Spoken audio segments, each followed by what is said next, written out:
broadcasters here in Ulsan Stadium along with Matthew Binns. Hello. Matthew, you seem nervous.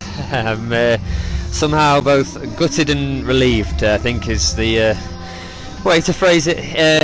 As if you have been hiding, Ulsan have drawn 1-1 with Jeonbuk to take it into the final game of the season. Ulsan now only need 1 point to win the title. Jeonbuk need 3 and Ulsan to lose. But yes, it was an end-to-end thrilling affair and a fantastic advert for the K-League today, I think it has to be said. Yeah, we talked about it a lot. Scott Waylock's watching here on Facebook. We just went over, Matt is a little bit nervous still. Yeah, almost 20,000 here today, yeah. 19,011 in paid attendance, which means that it probably was close to 20,000 with everything else today. Really great atmosphere and a really decent match, especially in the second half there. Kim Jin-soo opened the scoring. And oh my. In what fashion? Oh my, yeah. So the ball came loose to him on the edge of the box and he just volleyed it, and it was an absolute worldie. And I mean, if that had been the winner, we might be looking at the goal of the season purely on context alone. It was a fantastic goal to open the scoring, but I guess that says a lot because Jeonbuk struggled otherwise to create chances. I mean, Lee-Dong-guk had hit the post in the first half. They had probably had the fair share of chances, but they still only had 2 on target despite having 8 shots in the first half, that is. And yeah, that was mainly down to Ulsan's organisation, and there was one man in particular who was not only just fantastic in defence, but he also popped up a little bit later. Yeah, Dave Bultwees, easily the man of the match, and that was before he even scored the goal. He got a header late in the second, well, not that late, but into the second half to draw things level, and we thought, oh, here we go. But even before that, we were talking about Dave Bultwees because the end that we're sitting on here, he just kept being in the exact right spot at the exact right time. First half, second half, he was all over the place when they needed him, and they needed him a lot today because they set up to bunker. Kim Do-hoon, as he's wont to do sometimes, set up to not lose, and I think that really cost them in this one. I think that had Ulsan come out and attacked in the first half, because we talked about this during the game, I feel like they were very content to go in 0-0 at halftime and try to go for it in the second. And that came back to bite them with Kim Jin-soo coming out and doing what he did, and then all of a sudden you're behind the match and you're chasing it, and I felt like had Ulsan gone for it in the first half, they might have found a first half goal, and then Jeonbuk's on the back foot. But instead, I think Ulsan kind of shot themselves in the foot and put themselves behind like that. I think, though, what I would argue is, obviously they shot themselves in the foot and they had to come out and change their game plan, take mixed discourage, or bring on another striker in Joo Min-kyu. But what it did do is it made Kim with Jeonbuk scoring so early into that second half, it gave Kim Do-hoon time to adjust his tactics and finally bring out the attacking intent that the Harangi have had all season. And unfortunately for Jeonbuk, I mean, it was a great goal, and Jeonbuk were the dominant side for the majority of proceedings in the first half and also a little bit later. And yeah, I think it was a bit unfortunate timing for Jeonbuk to score such a goal so early on in the second half, bizarrely. Yeah. But well, as the Men in Blazers always say, you can score too early, although that one wasn't too early. We had a couple of questions come in here. The first one was Scott, I believe. Scott actually said something about Jose Moraes, and he was asking, does it seem kind of coincidental that as Moraes loses control on the sidelines, the players are starting to lose a little bit of control on the field? I thought the ref had a really great game overall. I thought the second half he was starting to lose things a little bit there, and I thought that I might have handed out a few more cards, but I'm also happy that I'm not the man in the middle having to do that. But yeah, what would you say about things from the Jeonbuk side? Do you think they kept their cool today?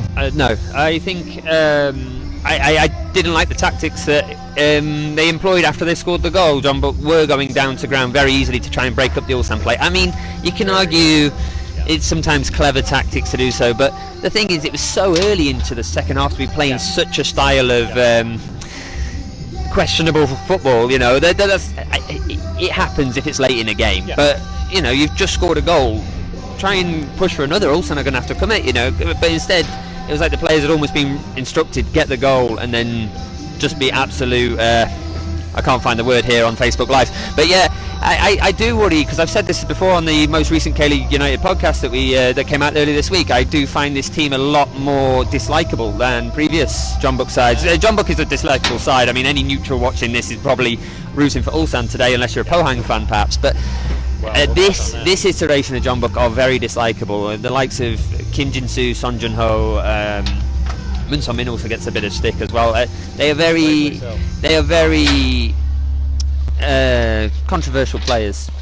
So yeah, I kind of agree with what Scott's saying there. I do think it's from the manager down, and you never had it. You did have some problems with Chae Kyung-hee, but Chae Kyung-hee was cold for the most part, and I think we're missing that in the Jeonbuk. Yeah, well, and that could have come back to haunt him a little bit today. Had a few more cards been handed out. We also had another question come in from Muyol here that is asking about next weekend, but we have another one that came in from Lex Nande. Hi Lex, that's watching right now, and he was saying that Ulsan should have attacked Jeonbuk the way that Seoul did, and I mean, this is one of the frustrating things, and I feel like if you're an Ulsan fan, it's a weird spot to be in, because kind of like you're saying, you're a little bit relieved that it's not over, but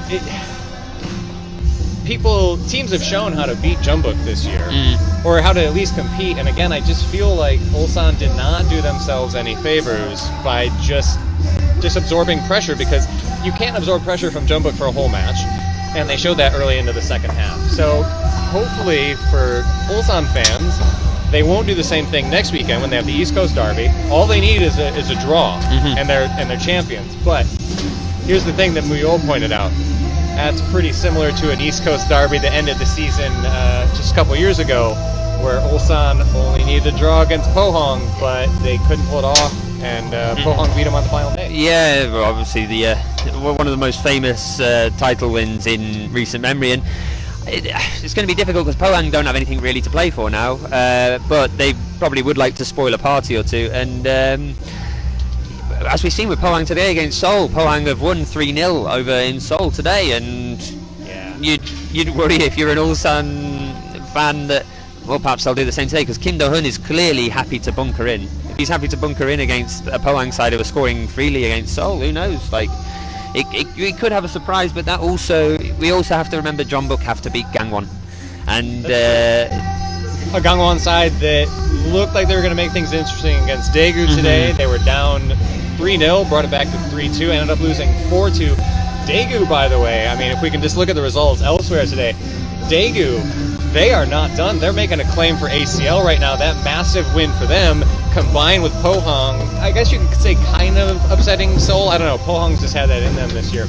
But with that going on, that means that the final match today now sees Daegu hosting Seoul for the final Champions League spot, Jeonbuk needing a win against Gangwon, and Ulsan needing a result against Pohang. I mean, you really couldn't have asked for a better day, and props to K-League for scheduling it the way they did. I originally was not a massive fan of this schedule and the way that it came out. I wanted Jeonbuk and Ulsan facing each other on the final day, but it's not what we got. Instead, we just have 3 amazingly pivotal matches to watch at the exact same time. And a playoff.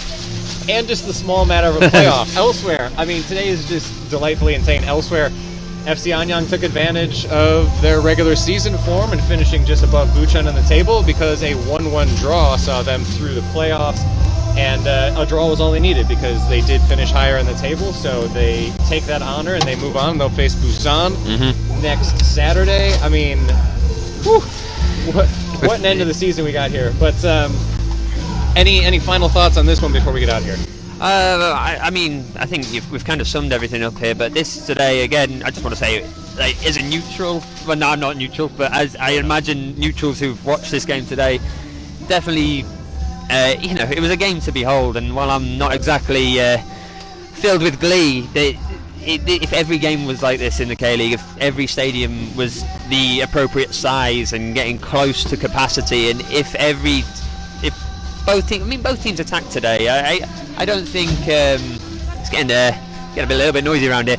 But yeah, I'll wrap it up quickly. I just think it was a very good advert for the league today, and yeah, the league is clearly not done. We've got 2 more weeks of hopefully more exciting football. All sorts of things to go on, and this is before the final round B even plays. I know, we don't even know what's happening in the relegation. But yeah, it is getting very noisy around here, so we're going to wrap things up for now. Say thank you so much for watching.